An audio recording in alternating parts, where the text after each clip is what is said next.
नमस्कार, मी संदीप देसाई. नमस्ते महाराष्ट्रामध्ये आपल्या सगळ्यांचं स्वागत. सुरुवात करणार आहोत वेगवान घडामोडींना. युतीवर तोडगा काढण्यासाठी आम्ही समर्थ असल्याने चिंता करण्याची गरज नाहीये, विधान केले खुद्द राज्याचे मुख्यमंत्री देवेंद्र फडणवीस आणि तेही शिवसेना पक्षप्रमुख उद्धव ठाकरे यांच्या उपस्थितीमध्ये.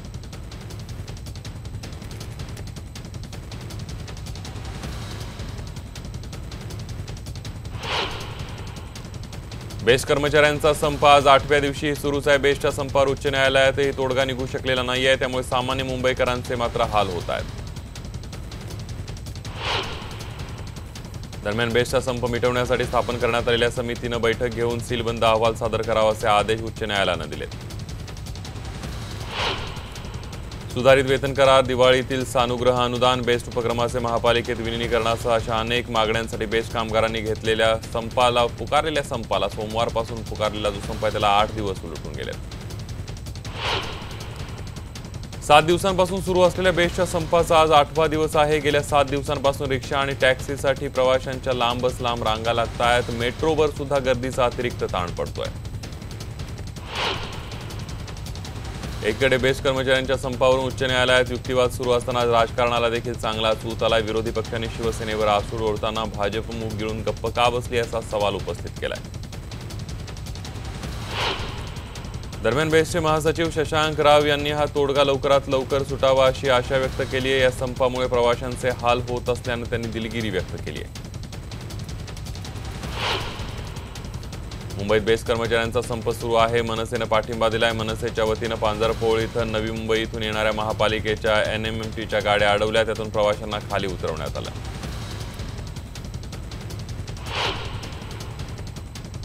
तर तिकडे बेस्ट संपासंदर्भात आक्रमक पवित्रा घेणाऱ्या मनसेचे अध्यक्ष राज ठाकरेंनी मुख्यमंत्री देवेंद्र फडणवीस यांची वर्षा बंगल्यावर जाऊन भेट घेतली. बेस्टच्या कर्मचाऱ्यांच्या संपाचा आज 8वा दिवस आहे, पण गेल्या 7 दिवसांपासून सुरू असलेल्या संपामुळे मात्र बेस्टला 15 कोटींचा फटका बसलाय. तसंच मनसेनं कोस्टल रोडचं काम थांबवण्याचा प्रयत्न करत आंदोलन केलं. या सगळ्या गदारोळात सामान्य माणूस चांगलाच भरडला जातोय. मुख्यमंत्री देवेंद्र फडणवीस यांनी उद्धव ठाकरेंना फोन केला. बेस्ट कामगारांच्या संपासंदर्भात त्यांनी उद्धव ठाकरेंशी फोनवरून चर्चा केली. काँग्रेसनं लोकसभेसाठी त्यांचे उमेदवार जाहीर करायला सुरुवात केली आहे. दक्षिण मुंबई मतदारसंघातून मिलिंद देवरा तर दक्षिण मध्य मुंबई मतदारसंघातून एकनाथ गायकवाड यांच्या नावावर शिक्कामोर्तब झालाय. मुंबईतल्या 6 पैकी 5 जागांवर काँग्रेस निवडणूक लढवणार आहे. काँग्रेसचे ज्येष्ठ दिवंगत नेते गुरुदास कामत यांच्या ईशान्य मुंबई मतदारसंघातून संजय निरुपम आणि कृपाशंकर सिंह यांना उमेदवारी हवी आहे. शिवसेना भाजप हे गेल्या 4.5 वर्षापासून सत्तेत एकत्र आले तरी ते चौकातल्या कुत्र्यांसारखे भांडत असतात अशी बोचरी टीका विधान परिषदेचे विरोधी पक्षनेते धनंजय मुंडेंनी केली आहे. अंबरनाथमध्ये राष्ट्रवादीच्या निर्धार परिवर्तन सभेत बोलत असताना छगन भुजबळ यांनी बेस्ट कर्मचाऱ्यांच्या संपावर भाष्य केले. बेस्ट कामगारांच्या संपाला सेनाच जबाबदार असल्याचं सांगत त्यांनी सेनेवर निशाणा साधला. मुंबईतील काँग्रेसचे बडे नेते कृपाशंकर सिंह उत्तर प्रदेशात चक्क भाजपच्या पोस्टरवर झळकतायत. जौनपूरमध्ये कृपाशंकर सिंहांची छबी भाजपच्या मंत्र्यांसोबत पोस्टरवर विमानमान झाली. काँग्रेसचे प्रदेशाध्यक्ष अशोक चव्हाण आणि भाजप खासदार संजय काकडे यांची काही दिवस आधी झालेल्या भेटीचे फोटो समोर आलेत आणि नव्या चर्चेला सुरुवात झाली आहे. सध्या 2.5 लाखांपेक्षा अधिक वार्षिक उत्पन्न असलेल्यांना कर भरावा लागतो. मात्र निवडणुकांच्या तोंडावर करदात्यांना खुश करण्यासाठी सरकार ही मर्यादा 5 लाखांपर्यंत वाढवण्याची शक्यता आहे. मराठा आरक्षणासंदर्भात उत्तर देण्यासाठी राज्य सरकारला 18 जानेवारीची डेडलाईन देण्यात आली आहे. वकील गुणरत्न सदावर्ते यांनी मराठा आरक्षणाविरोधात हायकोर्टात याचिका दाखल केली आहे. संत गाडगेबाबा अमरावती विद्यापीठाचे कुलसचिव अजय देशमुख यांची मुंबई विद्यापीठाच्या कुलसचिवपदी नियुक्ती करण्यात आलेली आहे. त्यांनी प्राचार्य म्हणून विविध महाविद्यालयात काम पाहिले. मुंब्रा इथे एका गोदामाला भीषण आग लागली आहे. पहाटेच्या सुमारास शिवफाटा महापे रस्त्यावर ही आग लागली.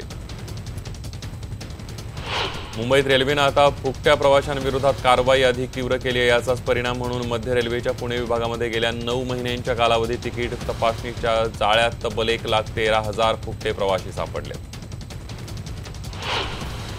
आंतरराज्यीय बाजारात कच्च्या तेलाच्या किमतीमध्ये वाढ झाल्यानंतर देशांतर्गत बाजारातील पेट्रोल आणि डिझेलच्या किमतीत वाढ होण्यास सुरुवात झाली आहे. त्यामुळे सर्वात मोठी कंपनी इंडियन ऑइल कॉर्पोरेशन लिमिटेडने पेट्रोल आणि डिझेलच्या किमतीत काल सलग 5व्या दिवशी ही वाढ केली आहे.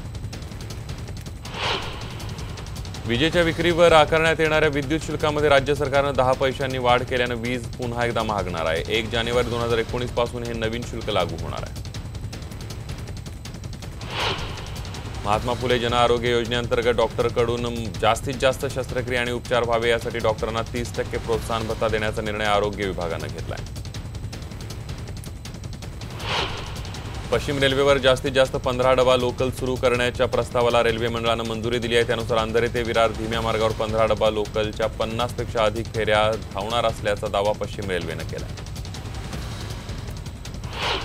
मुंबई महापालिकेनं आपल्या हद्दीतील पुलांची दुरुस्ती करण्याचं काम हाती घेतलं। येत्या काळामध्ये पूर्व आणि पश्चिम उपनगरातील पूल सक्षम होणार असून त्यासाठी पालिका भरभक्कम म्हणजे 50 कोटी रुपयांचा निधी देणार आहे।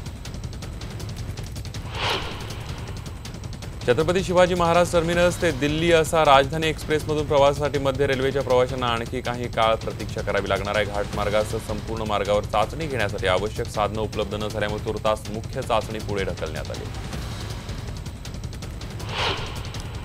नामांकित ब्रँडच्या पिशव्या कापून त्यातील दूध काढून पाणी मिसळण्याचे प्रकार मुंबईतल्या झोपडपट्टी भागांमध्ये घडतात। एफडीएनं मुंबईत टाकलेल्या छाप्यांमधून सुमारे 80,000 रुपये किमतीचे भेसळयुक्त दूध जप्त करण्यात आले। 21 जणांना अटक सुद्धा करण्यात आली। नागरी सुविधांबाबतची गाऱ्हाणी मांडण्यासाठी गेल्या 1.5 वर्षात मुंबईकरांनी महापौरांना लिहिलेल्या तब्बल 10,000हून अधिक पत्रांपैकी सुमारे 8,500 पत्र धूळ खात पडल्याचं समोर आलंय। कर्जत स्टेशनच्या प्लॅटफॉर्मवर रेल्वेच्या गॅपमध्ये मोठा भाऊ पडला म्हणून लहान भावानं ही उडी मारली, मात्र आरपीएफच्या जवानांच्या सतर्कतेमुळे दोघांचाही जीव सुदैवानं वाचला। भिवंडीतल्या फेणे गावामध्ये बैलाने एका तरुणाला थेट शिंगावर घेऊन आपडल्याची घटना सीसीटीव्हीत कैद झाली। या खिलारी जातीच्या बैलाला चारा देण्यासाठी हा तरुण गेला होता आणि त्यावेळीच बैलाने त्याच्यावर हल्ला केला। घोडबंदर रस्त्यावर सुरू असलेल्या मेट्रोच्या कामामुळे या मार्गावरून प्रवास करणं अक्षरशः कठीण झालं। या कोंडीचा परिणाम शहरातील अंतर्गत वाहतुकीवर सुद्धा दिसू लागलेला आहे। आरोग्यमंत्रीपदाचा अतिरिक्त कार्यभार स्वीकारल्यानंतर आरोग्यमंत्री एकनाथ शिंदे यांनी जव्हार तालुक्यातल्या आमसर, साखरशेत आणि दाभेर यासारख्या अतिदुर्गम भागातील गावांचा दौरा केला। यावेळी शासनाच्या आरोग्य सेवेपासून 40,000 पेक्षा अधिक ग्रामीण भागातील जनता वंचित असल्याचं भयावह वास्तव समोर आलंय। भिवंडीतील कल्याण रोडवर 2 तासापासून वाहतूक कोंडी झाली आहे। या वाहतूक कोंडीमुळे प्रवाशांचे काल मोठ्या प्रमाणावर हाल झाले। रोजच्या वाहतूक कोंडीने त्रस्त झालेल्या प्रवाशांनी चांगला संताप व्यक्त केला। झाडांवर विविध प्रकारच्या जाहिराती लावण्यासाठी खेळ ठोकल्याचं आपण सर्रासपणे सगळीकडेच पाहतो। हेच खेळ काढण्याचा उपक्रम अंबरनाथमधल्या तरुणींनी हाती घेतला होता। आता बातमी डोंबिवलीतल्या आजी आजोबा संमेलनाचे। आताच्या पिढीला विटीदांडू, सागरगोटे, भवरे हे खेळ जास्त परिचयाचे नाहीत, पण जी पिढी हे खेळ खेळत मोठी झाली हे सगळे खेळ आजी आजोबांना पुन्हा खेळण्याची संधी मिळाली। निमित्त होतं ते डोंबिवलीच्या विद्यानिकेतन शाळेत आजी आजोबांसाठी भरवलेलं संमेलन। लोणावळ्या टायगर पॉइंटवर पर्यटकांना स्थानिक व्यावसायिकांकडून बेदम मारहाण करण्यात आली। हे पर्यटक गुजरातच्या बडोद्याहून आले होते। यात मारहाणीमध्ये 3 जण गंभीर जखमी झाले। लोणावळ्यातील मनशक्ती प्रयोग केंद्रातर्फे 18 ते 20 जानेवारी या काळामध्ये देशातील पहिली आंतरराष्ट्रीय गर्भसंस्कार परिषद भरवण्यात येणार आहे। गर्भावस्थेतील विकासाचे प्राचीन ज्ञान आणि आधुनिक विज्ञान हा या परिषदेचा विषय आहे। औरंगाबादमधल्या विद्यापीठ नामांतरण वर्धापन दिनाच्या कार्यक्रमातल्या राड्याची बातमी आहे। स्थानिक कार्यकर्त्यांना प्रकाश आंबेडकरांचा चोर म्हणून उल्लेख केल्यानं संतप्त कार्यकर्त्यांनी गोंधळ घातला। कार्यकर्त्यांनी खुर्च्यांची तोडफोड आणि दगडफेक सुद्धा केली। दरम्यान हा गोंधळ झाला त्यावेळेला कार्यक्रमात केंद्रीय सामाजिक न्याय राज्यमंत्री रामदास आठवले देखील उपस्थित होते। दरम्यान पोलिसांनी वेळीच हस्तक्षेप करत परिस्थितीवर नियंत्रण मिळवलं आणि त्यानंतर कार्यक्रम पुन्हा सुरळीत सुरू झाला। पुण्यामध्ये महामेट्रोचे व्यवस्थापकीय संचालक ब्रिजेश दीक्षित यांच्या अध्यक्षतेखालील बैठक पार पडली। यावेळी मेट्रोच्या वेगवेगळ्या कामांचा आढावा घेण्यात आला।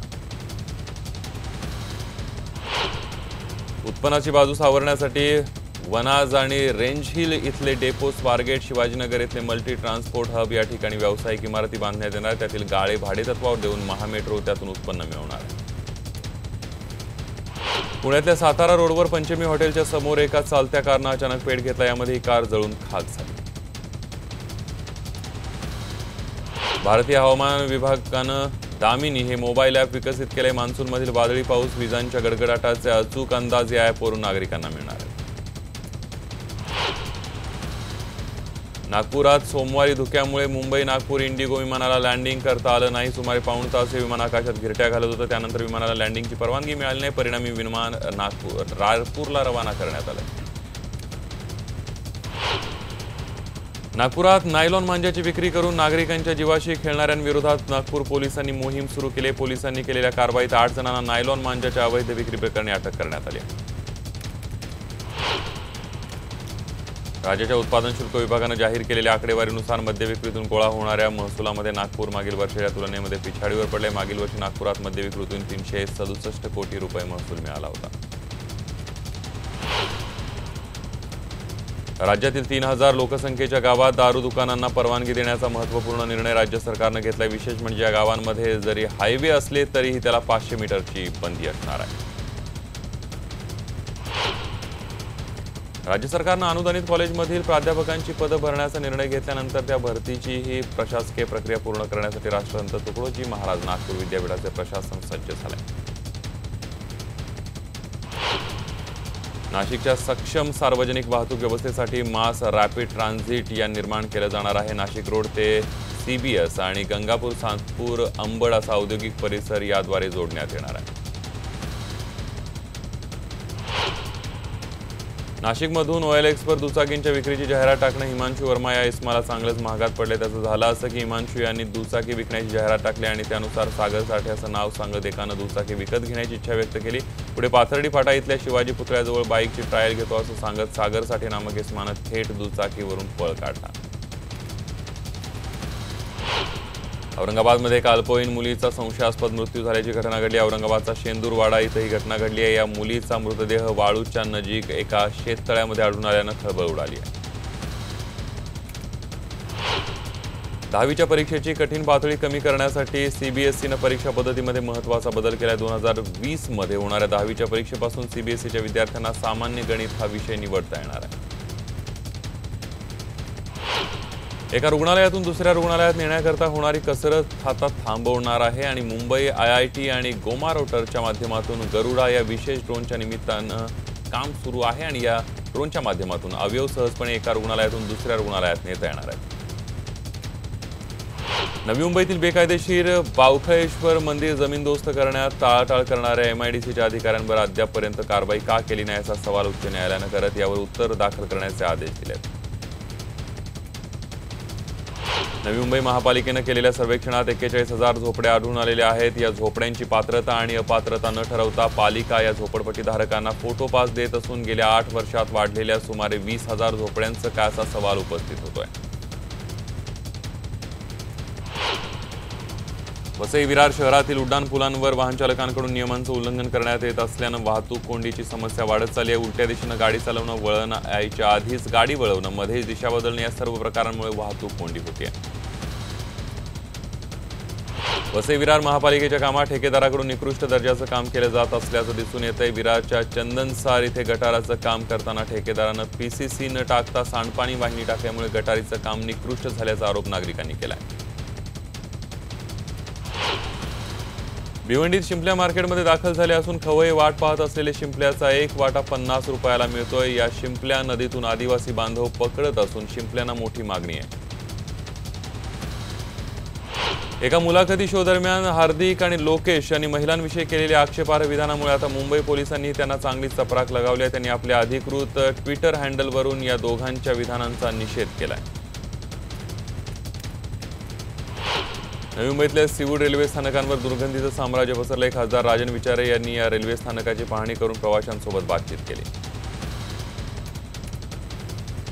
आज संक्रांत आहे आणि संक्रांतीच्या निमित्तानं पतंग खरेदीसाठी ग्राहकांची मोठी गर्दी पाहायला मिळते. नागपूरमध्येही बाजारपेठा पतंगांनी फुलून गेलेत. नाशिकमध्ये पतंग खरेदीसाठी लोक गर्दी करतायत. यंदा मात्र नायलॉनच्या मांजावर पोलिसांची चांगलीच नजर असणार आहे. सोबतच महापालिकेचे कर्मचारी ग्राहकाच्या रूपात जाऊन सुद्धा तपासणी करणार आहेत. एकीकडे बाजारांमध्ये पतंग खरेदी करण्यासाठी झुंबड उडालेली दिसते. त्याचप्रमाणे अभिनेता अक्षय कुमार यालाही पतंग उडवण्याचा मोह आवरलेला नाही. अक्षय कुमार आपल्या मुलीसोबत पतंग उडवताना दिसतोय. संक्रांत म्हटलं की अहमदाबादच्या पतंग महोत्सव आठवतो आणि याच निमित्तानं आज भाजप अध्यक्ष अमित शहा अहमदाबादमध्ये पोहोचले. ते पतंग उडवण्याचा आनंद घेण्यासाठी. मुंबई ड्रमरेट 2019 हा ड्रम सेटना समर्पित कार्यक्रम शुक्रवारी 18 जानेवारीला वांद्रे पश्चिम इथल्या सेंट अँड्रूज ऑडिटोरियममध्ये सायंकाळी 6:30 वाजता होणार आहे. आजपासून प्रयागराज इथं कुंभमेळ्याला सुरुवात झाली आहे. पहिल्या शाही स्नानासाठी पहाटेपासून भाविक गर्दी करतायत. यावेळी मोठ्या प्रमाणात प्रयागराजच्या किनारी पोलीस बंदोबस्त तैनात करण्यात आला. पहिल्या शाही स्नानासाठी मोठ्या प्रमाणावर भाविक दाखल होत आहेत. हर हर महादेवच्या जयघोषात भक्तिभावनेनं भाविक संत प्रयागराजला पोहोचत आहेत. उत्तर प्रदेशचे मुख्यमंत्री योगी आदित्यनाथ यांनी यावेळी कुंभमेळ्याला येणाऱ्यांना शुभेच्छा दिल्यात. मकर संक्रांतीच्याही त्यांनी शुभेच्छा दिल्या.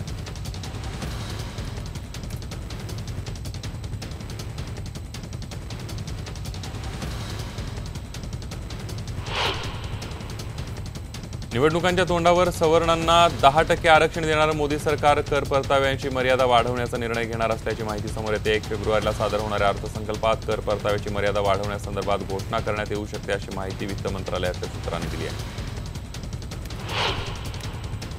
कर्नाटकात काँग्रेस जेडीएस सरकार पाडण्यासाठी भाजपच्या हालचालींना वेग आलाय. भाजप ऑपरेशन लोटस राबवत असल्याचा आरोप कर्नाटकचे काँग्रेसचे मंत्री डी शिवकुमार यांनी केला. यासाठी काँग्रेसचे 3 आमदार भाजपने मुंबईत एका हॉटेलात ठेवले असल्याचंही त्यांनी म्हटलेलं आहे. सीबीआयचे हंगामी संचालक एम नागेश्वर राव यांच्या नियुक्तीला सुप्रीम कोर्टात आव्हान देण्यात आलंय. ज्येष्ठ वकील प्रशांत भूषण यांच्या मार्फत जनहित याचिका दाखल करत राव यांची नियुक्ती रद्द करण्याची मागणी केली जाते. एफसी एशियन कप 2019 स्पर्धेमध्ये गटामध्ये खेळणाऱ्या भारतीय फुटबॉल संघाला पराभवाचा सामना करावा लागला आहे. स्पर्धेमध्ये साखळी फेरीच्या 3ऱ्या सामन्यामध्ये बहरीन संघाकडून 1-0 असा पराभव पत्करावा लागलाय. अर्जेंटिनाचा नामांकित फुटबॉलपटू लिओनेल मेसीने ला लिगा फुटबॉल कारकिर्दीतल्या 400वा गोल केला. याबरोबरच सामन्यामध्ये लुईस सुआरेझने नोंदवलेल्या 2 गोलच्या बळावर बार्सिलोनाने इबार संघाला 3-0 असा पराभव केला. हार्दिक पांड्या आणि लोकेश राहुलला बजावण्यात आलेल्या कारणे दाखवा नोटीसीवर दोघांनीही उत्तम उत्तर सादर केलेलं आहे. त्यात घडलेल्या प्रकाराबद्दल बिनशर्त माफी मागितली आहे. बॉलिवूड अभिनेता इम्रान हाशमी त्याच्या 5 वर्षांच्या मुलाने कर्करोगावर यशस्वीरित्या मात केली आहे. आयानला 2014 साली मूत्रपिंडाचा कर्करोग असल्याचं निष्पन्न झालं होतं आणि त्यानंतर त्याच्यावर उपचार सुरू होते. या काही घडामोडींचं बुलेटिनमध्ये इथंच थांबूया. ताज्या बातम्यांसाठी पहा फक्त न्यूज 18 लोकमत.